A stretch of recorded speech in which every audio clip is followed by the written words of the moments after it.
क्या आपने कभी अपनी भावनाओं के बोझ तले दबे होने का अनुभव किया है, जैसे कि आप पत्थरों से भरा एक भारी बैग उठा रहे हों? क्या होगा अगर मैं आपसे कहूं कि इस बोझ को हल्का करने का एक तरीका है?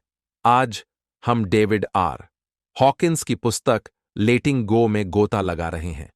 यह पुस्तक नकारात्मक भावनाओं को छोड़ने और शांति पाने के लिए एक शक्तिशाली दृष्टिकोण प्रदान करती है।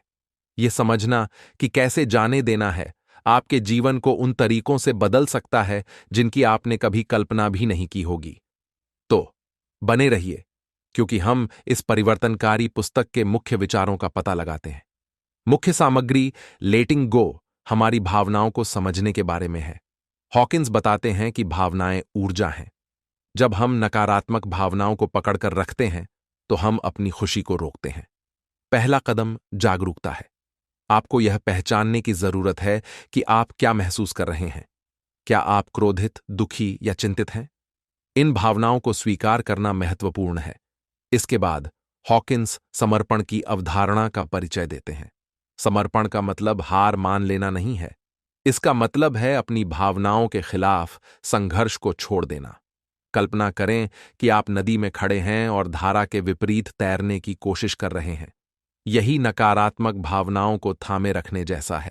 लेकिन जब आप छोड़ देते हैं तो आप धारा के साथ बहते हैं। आप जीवन को अपने रास्ते पर चलने देते हैं। हॉकिंस छोड़ने के लिए एक सरल तकनीक प्रदान करते हैं। वे इसे लेटिंग गो तकनीक कहते हैं। यह इस प्रकार काम करता है। भावना को पहचानें। आप अभी क्या महसूस कर रहे हैं? भावना को स्वीकार करें। उसका न्याय न करें, बस उसे रहने दें। भावना को महसूस करें। खुद को उसका पूरा अनुभव करने दें। उसे जाने दें। कल्पना करें कि भावना बादल की तरह बह रही है। यह प्रक्रिया बस कुछ ही मिनटों में की जा सकती है। यह उस चीज को छोड़ने का एक शक्तिशाली तरीका है जो अब आपके काम की नहीं है। हॉकिंस चेतना के स्तरों के बारे में भी बात करते हैं। वे भावनाओं को अलग अलग स्तरों में वर्गीकृत करते हैं। सबसे नीचे हमारे पास शर्म और अपराध बोध है। ये भावनाएं भारी होती हैं और हमें नीचे खींचती हैं। जैसे जैसे हम ऊपर जाते हैं, हमें क्रोध, भय और अभिमान मिलता है। ये अभी भी नकारात्मक हैं, लेकिन कम भारी हैं।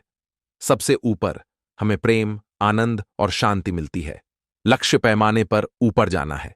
जाने देना हमें चेतना के उच्च स्तरों तक पहुंचने में मदद करता है।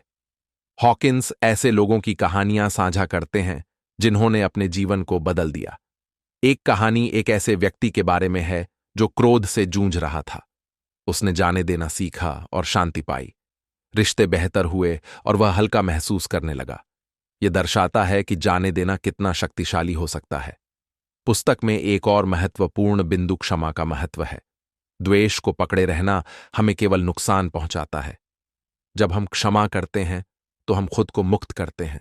हॉकिंस इस बात पर जोर देते हैं कि क्षमा करना खुद को दिया गया एक उपहार है। यह दूसरे व्यक्ति के बारे में नहीं है। यह हमारी अपनी शांति के बारे में है। वे स्वीकृति की भूमिका पर भी चर्चा करते हैं। जो है उसे स्वीकार करना चुनौतीपूर्ण हो सकता है, लेकिन यह जाने देने के लिए आवश्यक है। जब हम अपनी परिस्थिति को स्वीकार कर लेते हैं तो हम उसके खिलाफ लड़ना बंद कर देते हैं। इसका मतलब यह नहीं है कि हमें इसे पसंद करना है। इसका सीधा सा मतलब है कि हम वास्तविकता को स्वीकार करते हैं। हॉकिंस पाठकों को माइंडफुलनेस का अभ्यास करने के लिए प्रोत्साहित करते हैं। वर्तमान में रहने से हमें बिना किसी निर्णय के अपनी भावनाओं को पहचानने में मदद मिलती है। माइंडफुलनेस आपकी सांस पर ध्यान केंद्रित करने जितना ही सरल हो सकता है। गहरी सांस लें, उसे रोकें और धीरे धीरे सांस छोड़ें। यह अभ्यास आपको उस पल में स्थिर कर सकता है। जब हम मुख्य सामग्री को समाप्त करते हैं तो याद रखें कि जाने देना एक यात्रा है। इसमें समय और अभ्यास लगता है।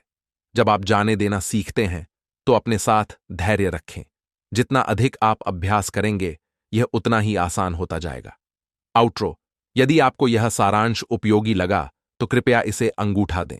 नीचे टिप्पणियों में अपने विचार साझा करें। क्या आपने नकारात्मक भावनाओं को जाने देने की कोशिश की है? आपके लिए कौन सी तकनीकें कारगर रही हैं? अधिक जानकारीपूर्ण सामग्री के लिए सदस्यता लेना न भूलें। आइए हम सब मिलकर आत्मखोज की इस यात्रा को जारी रखें। याद रखें, जाने देना सिर्फ मुक्त होने के बारे में नहीं है, यह आनंद और शांति के लिए जगह बनाने के बारे में है।